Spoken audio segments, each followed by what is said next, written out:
What's it like out there? You know, you're on the ground out there. We're hearing loads of mixed reports, and even Roy Keane yesterday. You know, he was pretty critical. You know, he slammed. He said it shouldn't be here.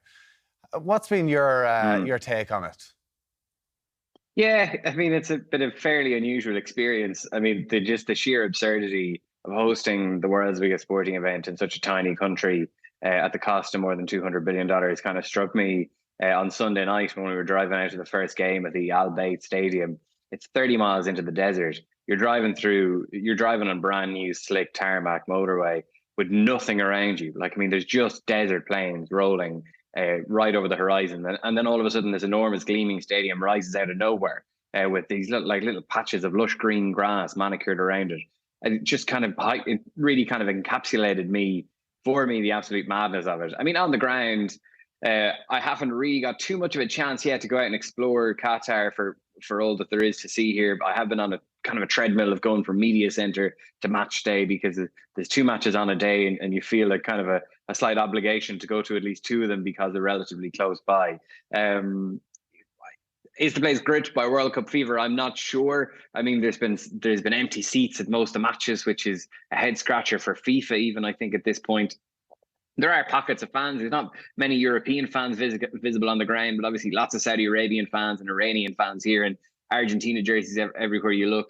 Yeah, it's a fairly unusual experience. I was really struck by Keane's straight talking, and I really admire him for it, because this whole World Cup has been kind of a morass of kind of empty slogans, like all these armbands that FIFA brought out, and the whataboutery of Gianni Infantino and his bizarre and rambling speech on Saturday. But Roy Keane kind of cut through all that noise and spoke straight to the point. Has always been one of his biggest skills, and I think a lot of people are grateful that he wasn't afraid to stick to his principles and his values here out in Qatar. Well, that's the thing, because there has been... Let's actually take a look at what Roy Keane said yesterday morning. By having a World Cup here, they have a chance to put certain things right, but they're not going to put everything right. We don't live in a perfect world. No one lives in a perfect world. No. Roy, we saw you today. Well, just on the back of what Graham is saying there, the World Cup shouldn't be here. It shouldn't be here. It's been mentioned there with the people there about the corruption regarding FIFA. You've got a country the way they treat migrant workers, gay people, and that's got to be... I think it's great that it's been brought up. They shouldn't have the World Cup here. You can't treat people like that. We all love football, we all love soccer, we're on about spreading the game. But just to dismiss human rights flippantly that because of a football tournament, it's not right. They were fantastic yesterday, Graham Souness and Roy The Keane. two of them good. Like, that's amazing. And again, we watch it for the drama. But Kieran, hearing those words, a lot of people are going, people like himself and Alex, you know, wearing the One Love armband when she's on the BBC, that it's performative. You're out there. You've taken the shilling. You're getting paid for it. What do you make of it? Is it like, listen, the horse is bolted, stop talking about it? Or is it important that we keep talking about this, lest, you know, there's talks about FIFA giving the World Cup to Saudi Arabia in 2030? Yeah, well, no, it's very important, because one thing I heard in the build-up to Qatar, when there was so much coverage of the human rights issues in the country, was that this can never happen again. It's very likely it will happen again. Like, you look who was sitting beside the FIFA president, Gianni Infantino, at the opening match and the opening ceremony, with the Saudi Arabia Crown Prince Mohammed bin Salman. And according to the US authorities, he was behind the murder of the journalist Jamal Khashoggi, but he's been given immunity for prosecution because he was recently made Saudi Prime Minister as well as being Crown Prince, and that makes him immune from any action being taken against him.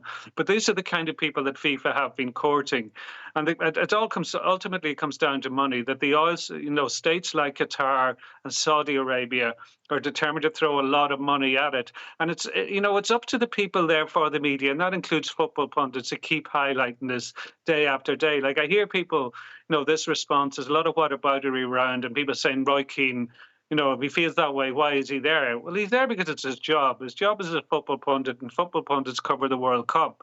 And if somebody like Roy Keane pulls out, and you just have pundits who will just talk about football and ignore the bigger picture, then you end up with something like you've had with some of the American TV stations, where it's completely bland and is completely given the PR line And that isn't right in this kind of situation. Yeah, no, absolutely right. Absolutely. Yeah. And listen, I think Roy Keane has been really, really impressive as well, talking about even the armband situation too.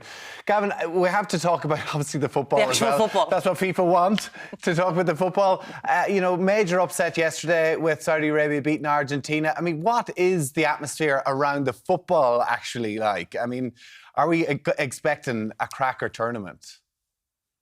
Yeah, it's hard to know. It's so hard to separate the football from the stage on which it's played. Like, all the stories that have dominated have been as a result of the fact that this tournament is in Qatar. Yesterday was the first day that the football really took centre stage, I felt, thanks to Saudi Arabia's absolutely stunning upset of Lionel Messi's Argentina, who came into this tournament on a 36-match unbeaten run, the champions of South America, the general consensus around them being that this is finally the team that can lift Lionel Messi to the one trophy that it's eluded him throughout his great career.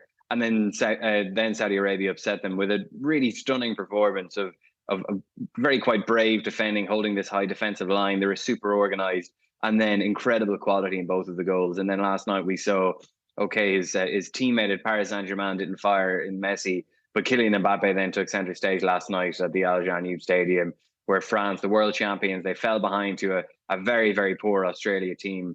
A defence assembled out of guys playing in Scotland and at Stoke.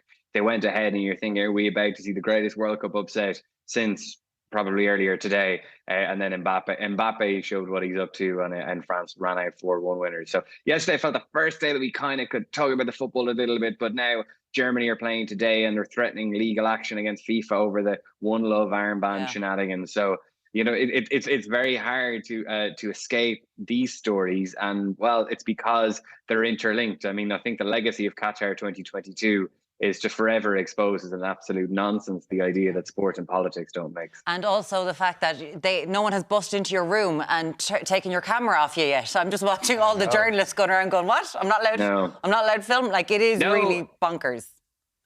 Yeah, I mean, they're having issues in certain little spots. I mean, at the entrance to the media centre, rather than in the media centre itself, like just in the holding lobby before you go through security, there have been issues there. I saw one journalist take a video, and then security insist on watching the video on his phone before they decided whether to delete it or not. So there have been little flashpoints like that.